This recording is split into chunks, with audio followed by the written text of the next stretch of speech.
So hello and welcome back to another video, this time about the medical grade plastics in 2030 sustainability as a strategic advantage. We're going to talk about what in 5 years time sustainability will look like in terms of medical grade plastics. And just before we start, I'm Pianegonda, and we help medical technology companies to choose the best plastic for their application. And we've helped over 30 MedTech companies to be more sustainable with plastics. So if you want to find out more, you can click the link in the description.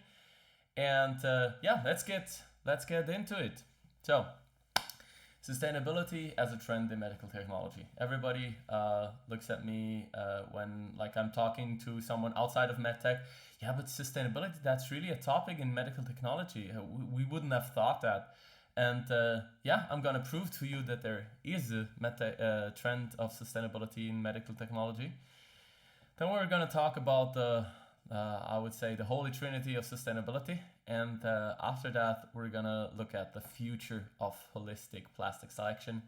And then, of course, there are challenges that need to be addressed. I don't know if in 5 years' time they will be all addressed and perfectly solved, but I think we're going to be a hell lot further than we are today. So, sustainability as a trend in medical technology. So what you can do is you can go to the biggest, you can search the biggest MedTech companies, the 100 biggest, and then you can go through the science-based targets database and just look who has made a commitment and who has a verified target. And then you get 41 companies as of September 2025.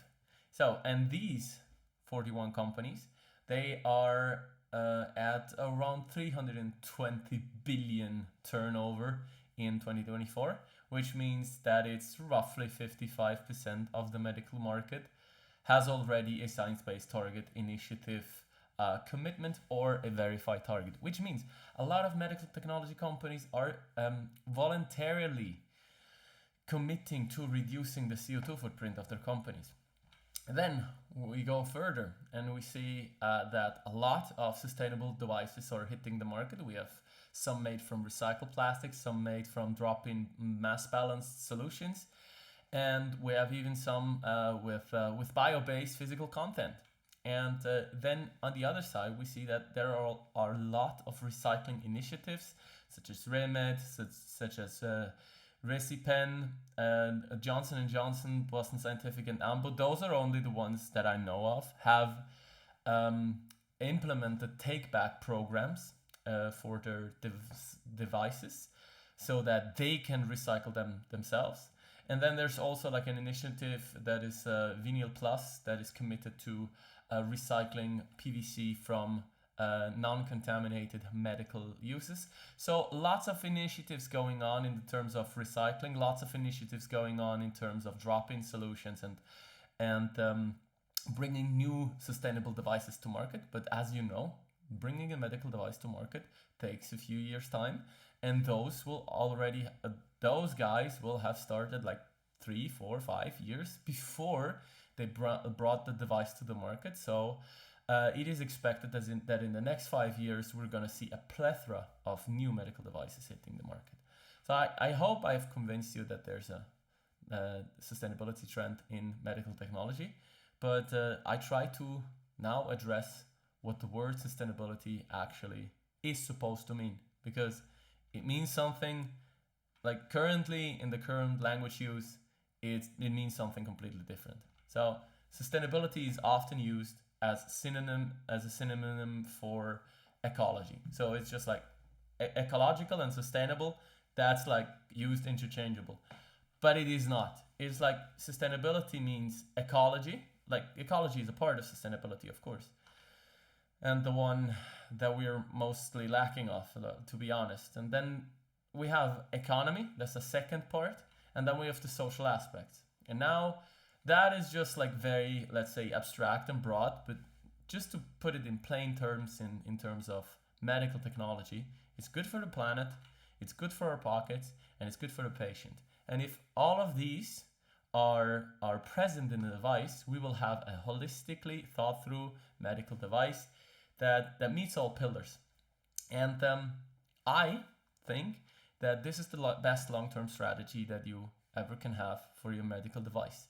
And I would like to be proven otherwise, but if it's good for the planet, good for your pockets, and good for the patient, what else would you want from a device? And that should be your goal. That should be the final aspiration.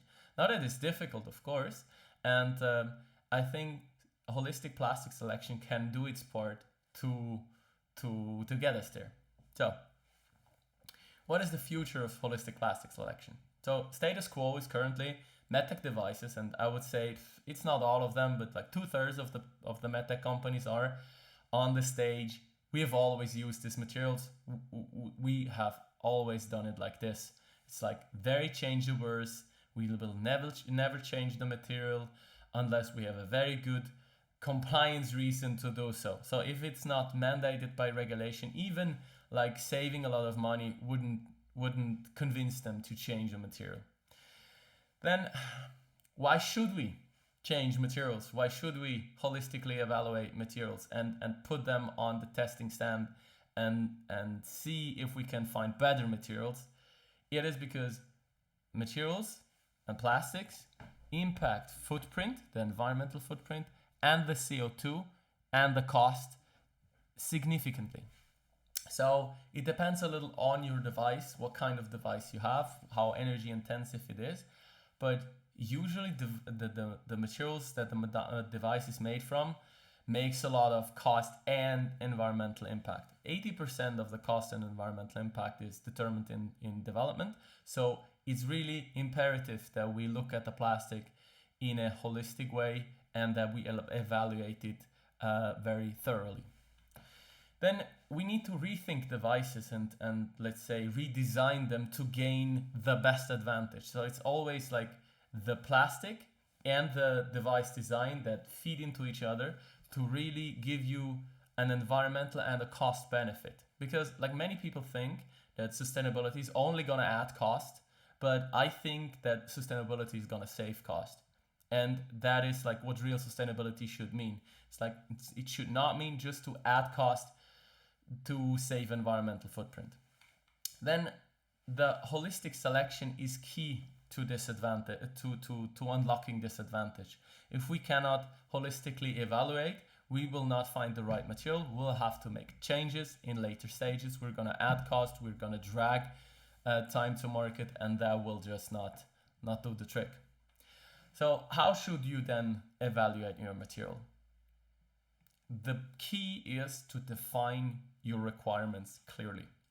And the requirements is where everything is. If you over require, if you say like it has to withstand this and that, it has to have these and these and these criteria fulfilled, you will just add cost or you will add environmental footprint that you do not need. So bare bone functional or only down to the function that you actually need to obtain, you need to make the requirements. So you need to eliminate over requirements and you need to involve all the stakeholders from all the life cycle stages in order to gather all the requirements. So it's not okay that we're just looking at processing, we're looking at material cost, and we're looking at like some technical aspects of the data sheet, but we need to think about, is this device re-sterilizable? How are the requirements for re-sterilization? And how should the usability be? And all these aspects. For example, at the end of life, is this recyclable? Is this material recyclable? Is this design recyclable?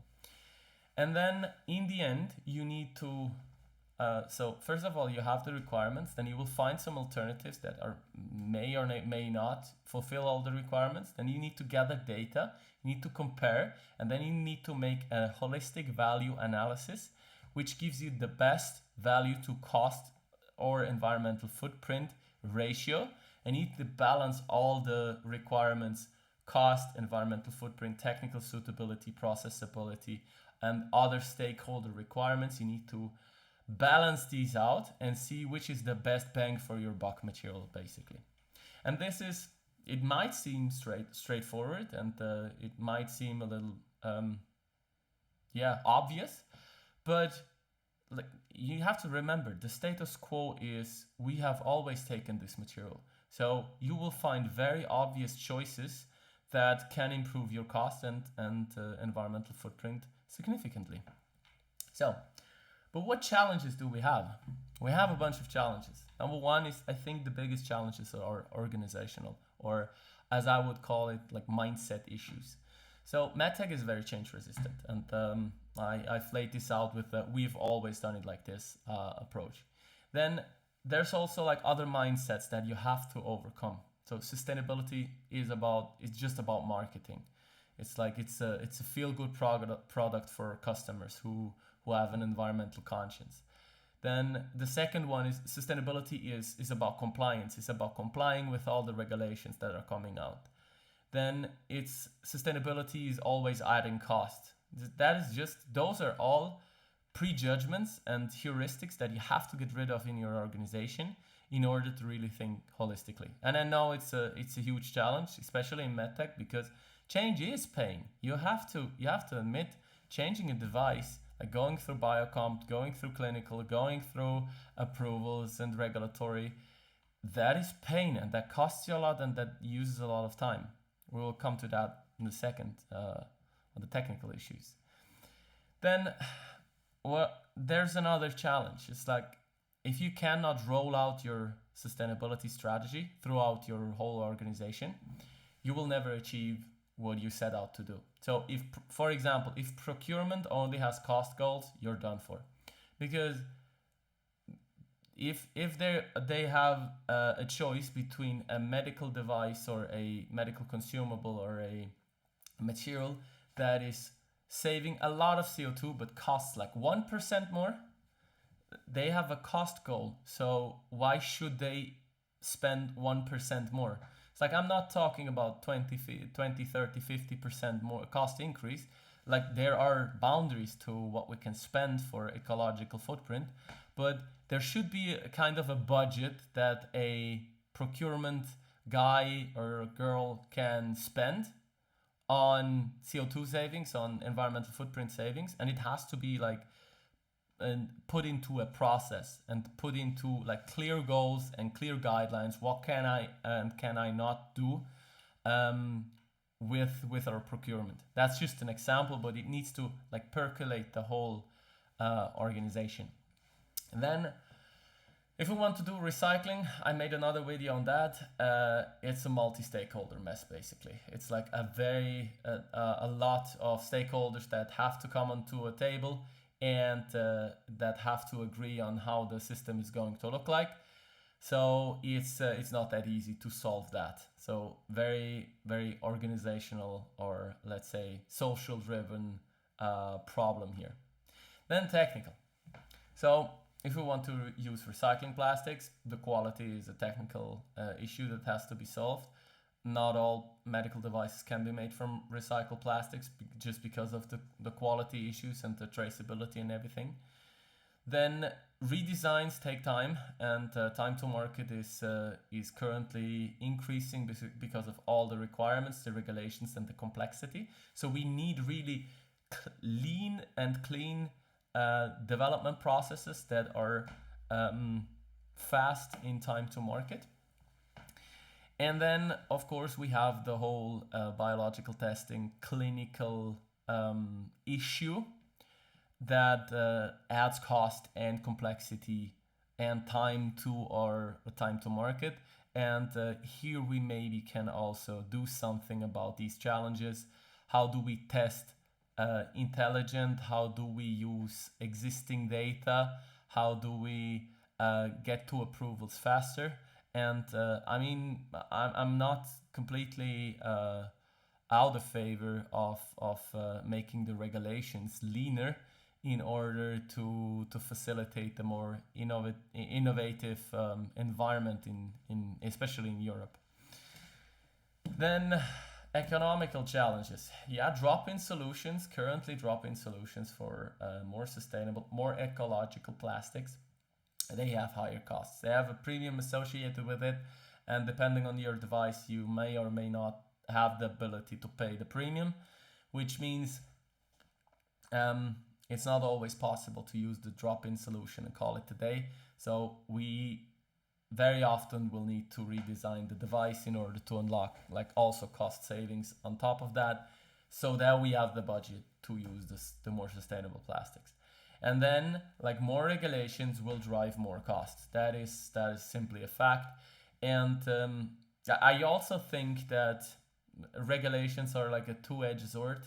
So on one hand, they will push change-averse medical device manufacturers towards thinking more holistically, because they wake up to the fact that hey, this regulation or this regulatory trend is not going away, therefore we need to adjust to it and we need to look out for that. But on the other hand, it will add cost, add micromanagement, and therefore I'm not very much in favor of the increasing speed at which regulations are taking place in Europe. So, summarized, in 2030, sustainability will not be about increasing cost of a product unreasonably to reduce the CO2 footprint. It will not be a marketing exercise, and it will not be about compliance. Sustainability will be about future-proofing the devices. It will be about relentlessly driving out cost and environmental footprint. It will be about simplification of processes, also to improve the time to market, but also to drive out cost and environmental footprint, and building smart devices and smart business models in order to facilitate like the holistic approach to it. So sustainability in 2030 will be the best long-term strategy you can ever have. That is what I think about sustainability. It's the best long-term strategy. It's just about thinking in generations and not thinking in quarters. So if you're a MedTech company and you want to design your devices for recycling, or you want to make your devices more sustainable, then you can click the link in the description, and we'll lead you to the funnel. I don't care if you really click it or not. It's just there if you ever want to talk to me. And yeah, so thank you very much for watching. If you like the video, you can like, comment, subscribe, because YouTube likes that, and it will show you more content like this. So it's only of benefit to you. Of course, also of benefit to me, because I get interactions and then my videos get shown to more people. And yeah, if you want to request something, you want another video topic, or you have a question, you just write it in the comments. I read all comments and I try to answer them. And yeah, thank you very much, and until the next one, and have a good one.